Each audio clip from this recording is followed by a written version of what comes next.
بسم اللہ الرحمن الرحیم۔ شروع اللہ کا نام لے کر جو بڑا مہربان نہایت رحم والا ہے۔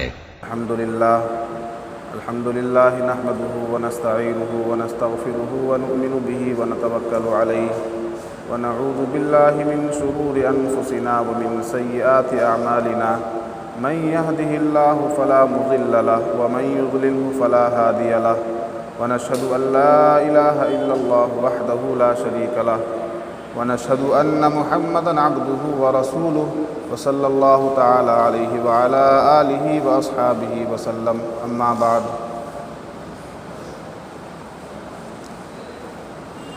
اعوذ باللہ من الشیطان الرجیم۔ لا تقولوا لمن يقتل في سبيل الله اموات بل احياء ولكن لا تشعرون۔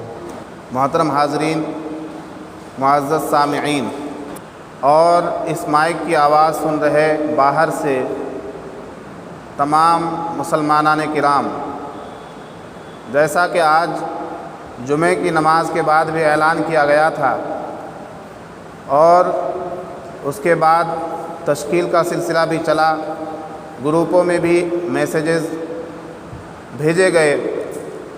آپ سبھی حضرات سے گزارش ہے کہ آج 9 محرم الحرام کا دن ہے، بہت بابرکت دن ہے، اور اب تو مغرب بعد سے 10ویں محرم کی تاریخ شروع ہو گئی ہے، یعنی یوم عاشورہ شروع ہو چکا ہے، یوم عاشورہ کی تاریخ شروع ہو گئی ہے۔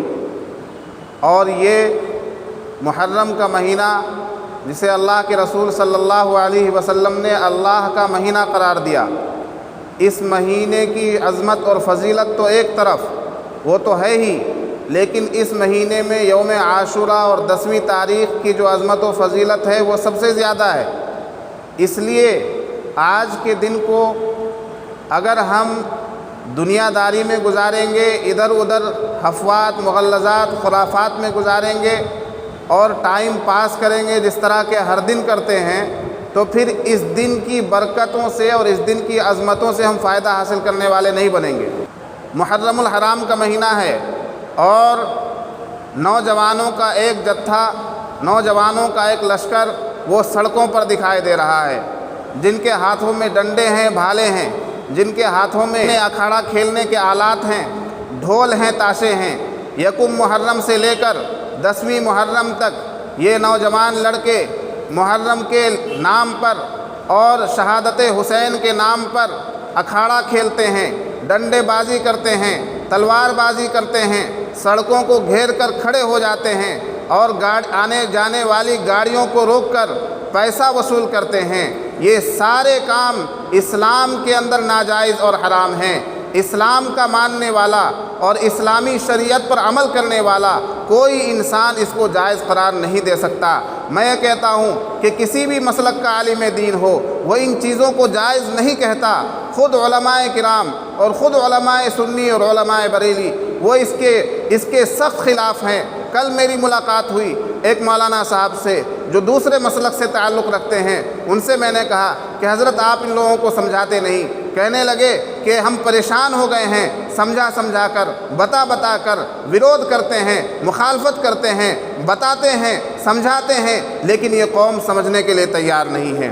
ڈھول تاشے لے کر شہادت حسین کے نام پر، ماتم کے نام پر، یہ کس طرح کا ماتم ہے کہ ڈھول بجایا جائے؟ یہ کس طرح کا ماتم ہے کہ سڑکوں کو جام کر دیا جائے؟ یہ کس طرح کا غم ہے کہ دوسروں کو پریشان کیا جائے؟ یہ کس طرح کا غم ہے کہ دوسروں سے پیسہ وصول کیا جائے، دوسروں کی جیبوں پر ڈاکہ زنی کی جائے؟ یہ تو کوئی غم کا معنی نہیں ہوا، یہ تو کوئی ماتم کا مطلب نہیں ہوا۔ اس طرح کا ماتم تو پوری دنیا میں کہیں نہیں دیکھا جاتا۔ اسلام کے نام پر اور شہادت حسین کے نام پر اور ماتم حسین کے نام پر اور غم حسین کے نام پر یہ جو کچھ کھیل کیا جا رہا ہے، یہ اسلام کو بدنام کرنے کی ایک بڑی کوشش ہے اور سازش ہے۔ یہ ان پڑھ نوجوان جو کچھ جانتا نہیں اور کسی کی مانتا نہیں، اس نے آج اسلام کو بدنام کرنے کا کام کیا ہے۔ ہم یہ کہتے ہیں ہماری شکایت ہوتی ہے حکومت سے، ہماری شکایت ہوتی ہے دوسروں سے، اغیار سے، کہ یہ ہماری شریعت پر حملہ کر رہے ہیں، یہ ہمارے اسلام پر حملہ کر رہے ہیں، یہ ہمیں اسلام کے طور طریق پر جینے نہیں دیتے۔ لیکن اپنوں کی شکایت کون کرے گا؟ اپنوں کی شکایت کس کے سامنے کی جائے گی؟ جب اپنے ہی لوگ ہی مسجدوں میں آنے والے، جمعے کے اندر مسجدوں میں آ کر ائمہ کرام کی، علماء کرام کی باتوں کو سننے والے، قرآن پر 100% یقین رکھنے والے، اسلامی احکامات پر 100% یقین رکھنے والے، جب خود اسلام کے مخالف کام کریں گے اور شہادت حسین کے نام پر حسین کے نام کا مذاق اڑائیں گے، اسلام کے نام کا مذاق بنائیں گے، تو بتائیے ہمارا کیا حشر ہوگا؟ اللہ تبارک و تعالیٰ نے اس مہینے کی جو عظمت بیان کی ہے، اللہ کے رسول صلی اللہ علیہ وسلم نے اس مہینے کی جو عظمت و فضیلت بیان کی ہے، وہ اس وجہ سے نہیں کہ حضرت حسین رضی اللہ عنہ کی شہادت اس مہینے میں ہونی تھی۔ حضرت حسین رضی اللہ عنہ کی شہادت تو بعد میں ہوئی، نبی پاک صلی اللہ علیہ وسلم کی وفات کے بعد ہوئی۔ نبی پاک صلی اللہ علیہ وسلم نے اس ماہ مقدس کی عظمت پہلے بتائی ہے، اس کے بعد کربلا کا سانحہ پیش آیا ہے۔ حضرت حسین رضی اللہ عنہ کی شہادت کے بعد اس مہینے کی عظمت و فضیلت میں، اس مہینے کے تقدس میں ذرہ برابر اضافہ نہیں ہوا۔ لیکن آج ہم دیکھتے ہیں کہ پڑھے لکھے لوگ بھی شہید اعظم کانفرنس، شہید اعظم کے نام پر جلسہ، اصل میں یہ ہے کہ اسلام مخالف جو سازشیں ہیں اور یہودیوں کی جو سازشیں شروع میں اسلام کے خلاف ہوئیں، ان سازشوں نے ایک لشکر کو اسلام کے خلاف تیار کیا، ایک لشکر کو اسلام کے خلاف تیار کیا، ایک جماعت کو اسلام کے خلاف تیار کیا، اور اس جماعت کو یہ تصور دیا کہ یہ جو اہل بیت ہیں، یہ جو نبی پاک صلی اللہ علیہ وسلم کا گھرانہ ہے، یہ جو نبی پاک صلی اللہ علیہ وسلم کی فیملی ہے، یہ جو 5-7 صحابہ ہیں، ان کے علاوہ تمام صحابہ مرتد ہو گئے، نعوذ باللہ۔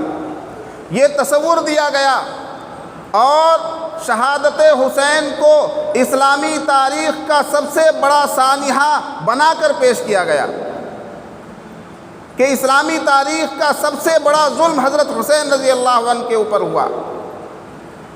دیکھیے ہمارا یہ عقیدہ ہے اور ہم یہ مانتے ہیں، تسلیم کرتے ہیں کہ حضرت حسین رضی اللہ عنہ ایک جلیل القدر صحابی ہیں، نواسۂ رسول ہیں، مظلومانہ طور پر آپ کی شہادت ہوئی، ظالموں نے ظلم کیا اور ظالموں کی جتنی مذمت کی جائے کم ہے، خاندان نبوت کو تہہ تیغ کیا گیا، شہادت ان کی ہوئی، یہ سب ہم تسلیم کرتے ہیں۔ لیکن یہ کہا جائے کہ صرف اسلامی تاریخ میں حضرت حسین رضی اللہ عنہ کی شہادت ہوئی، یہ بات غلط ہے۔ صرف حضرت حسین رضی اللہ عنہ کی شہادت کا تذکرہ کیا جائے اور شہدائے اسلام، بڑے بڑے جلیل القدر صحابہ کرام کی شہادتوں کو فراموش کر دیا جائے، تمام صحابہ کرام کے تعلق سے جو مسلمانوں کا عقیدہ ہونا چاہیے اس عقیدے کو کمزور بنا دیا جائے، ہم اس کے خلاف ہیں۔ حضرت حسین رضی اللہ عنہ تو بہت بعد کے شہید ہیں، واقعی شہید ہیں، اور ظالمانہ طور پر آپ کو شہید کیا گیا، اس میں کوئی شک نہیں ہے، آپ شہید ہیں۔ لیکن آپ یاد کیجئے شہدائے بدر کو، آپ یاد کیجئے شہدائے احد کو، آپ یاد کیجئے جنگ صفین میں شہید ہونے والوں کو، آپ یاد کیجئے دیگر جنگوں میں شہید ہونے والوں کو، آپ یاد کیجئے بیر معونہ میں شہید ہونے والوں کو، کہ 67 صحابہ کرام کو قرآن پڑھانے کے نام پر نبی پاک صلی اللہ علیہ وسلم کے پاس آ کر 70 صحابہ کرام کو جن کی قرأت مشہور تھی، جن کا کام صرف قرآن کو پڑھنا اور قرآن کی تلاوت کرنا تھا، جن کی آواز قرآن کے ترنم میں فضاؤں کے اندر گردش کیا کرتی تھی، ان 70 صحابہ کرام کو دھوکہ دے کر، دغا دے کر، فریب کر کے لے جایا جاتا ہے اور بیر معونہ پر انہیں لے جا کر ان پر حملہ کیا جاتا ہے، دردناک طریقے سے انہیں شہید کر دیا جاتا ہے۔ صرف 3 صحابہ کرام کسی طرح سے بچ پاتے ہیں، 67 صحابہ کرام کو وہاں پر شہید کر دیا جاتا ہے۔ وہ جلیل القدر صحابہ کرام جو قرآن کے حافظ اور قاری تھے، جن سے دوسرے لوگ قرآن سیکھا کرتے تھے، جنگ بدر میں 14 جلیل القدر صحابہ کرام کی شہادت ہوئی، جنگ احد میں تقریباً 70 صحابہ کرام شہید ہوئے، جن میں جلیل القدر صحابی نبی پاک صلی اللہ علیہ وسلم کے چچا حضرت حمزہ رضی اللہ عنہ کی دردناک شہادت ہوئی۔ جنگ بدر کا بدلہ لینے کے لیے جنگ احد میں ان صحابہ کرام کو شہید کیا گیا، اور حضرت حمزہ رضی اللہ عنہ کی شہادت تو اس قدر دردناک ہے کہ جس کا تصور بھی نہیں کیا جا سکتا ہے۔ ابو سفیان کی بیوی ہندہ، بعد میں یہ سبھی حضرات اسلام لے کر آ گئے، اور ہمارا عقیدہ ہے کہ ایک ایک صحابی جو نبی پاک صلی اللہ علیہ وسلم پر ایمان لے کر آیا، ایمان کی حالت میں اس کا انتقال ہوا، وہ جنتی ہے۔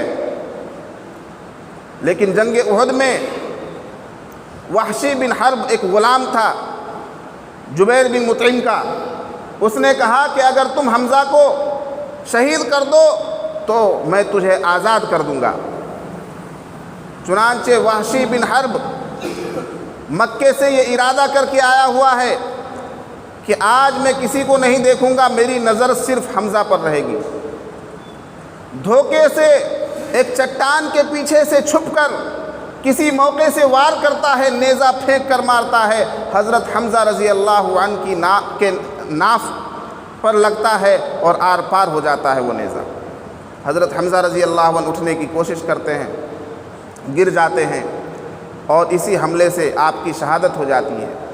وہ جلیل القدر صحابی، وہ جنگجو صحابی کہ دونوں ہاتھوں سے تلوار چلانے کی مہارت، اس سے پہلے حال یہ تھا کہ کفار کی جماعت کا کوئی بڑا سے بڑا بہادر حضرت حمزہ رضی اللہ عنہ کے سامنے ٹک نہیں پا رہا تھا۔ بڑے سے بڑے بہادر کو نام پکار کر کہتے تھے کہ آؤ میرے ساتھ دو دو ہاتھ کر لو، اور جس صف میں گھس جاتے تھے اس صف کو تتر بتر کر دیتے تھے، بکھیر کر رکھ دیتے تھے، منتشر کر دیتے تھے، دھجیاں اڑا دیتے تھے۔ یہ حضرت حمزہ رضی اللہ عنہ جن کی شان الگ تھی، جن کی پہچان الگ تھی، جن کو دور سے دیکھ کر کفار سہم جاتے تھے، چھپ کر وار کیا گیا اور دردناک طریقے سے شہید کر دیا گیا۔ آپ کی لاش کا مسلح کیا گیا، ناک کاٹ دیا گیا، کان کاٹ دیا گیا، پیٹ چیر دیا گیا، کلیجہ نکال دیا گیا، دل نکال لیا گیا۔ یہ کتنی دردناک شہادت ہے۔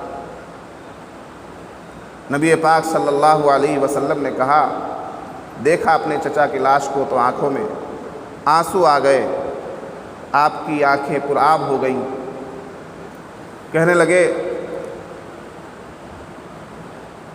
کہ ساتوں آسمانوں میں حضرت حمزہ رضی اللہ عنہ کو اسد اللہ و اسد رسول ہی کہا گیا۔ اللہ اور رسول کا شیر، شیر خدا، شیر رسول خدا کس کو کہا گیا؟ حضرت حمزہ رضی اللہ عنہ۔ نبی پاک صلی اللہ علیہ وسلم نے آپ کو سید الشہداء کا خطاب دیا۔ بہت بڑے بڑے جلیل القدر صحابہ کرام شہید ہوئے۔ حضرت عمر بن خطاب رضی اللہ عنہ دوسرے خلیفہ ہیں، ان کی بھی شہادت ہوئی۔ حضرت عثمان غنی رضی اللہ عنہ تیسرے خلیفہ ہیں، ان کی بھی شہادت ہوئی۔ حضرت علی رضی اللہ عنہ چوتھے خلیفہ ہیں، ان کی بھی شہادت ہوئی۔ باپ کی شہادت کو یاد نہیں کیا جاتا، بیٹی کی شہادت پر پورا دھما چوکڑی مچائی جا رہی۔ حضرت علی رضی اللہ عنہ، حضرت حسین کے ابا، وہ بھی تو شہید ہوئے، ان کی شہادت کو یاد نہیں کیا جاتا۔ معلوم یہ ہوا کہ ایک پروپیگنڈا شروع کیا گیا تھا، ایک سازش کی گئی تھی کہ ایک آدمی کی شہادت کو اتنا اچھالو کہ تمام صحابہ کرام کی شہادت کو بھلا دیا جائے۔ ہاں، اگر آپ صرف شہادت کا ماتم کریں گے تو ہزاروں صحابہ کرام شہید ہوئے، آپ کو دن نہیں ملے گا، موقع نہیں ملے گا، وقت نہیں ملے گا ماتم کرنے کا۔ اس لیے اسلام میں ماتم نہیں ہے، سوگ نہیں ہے، شہید ہونا شرف کی بات ہے، سعادت کی بات ہے۔ اللہ تعالی ہمیں سمجھ عطا فرمائے۔ ان لوگوں کو جو اسلام کے نام پر اسلام کا مذاق بنا رہے ہیں، ان سبھی لوگوں کو اللہ تبارک و تعالی ہدایت نصیب فرمائے، سمجھ عطا فرمائے، اسلام کی صحیح سمجھ بوجھ عطا فرمائے، اسلام پر صحیح طریقے سے عمل کرنے کی توفیق مرحمت فرمائے۔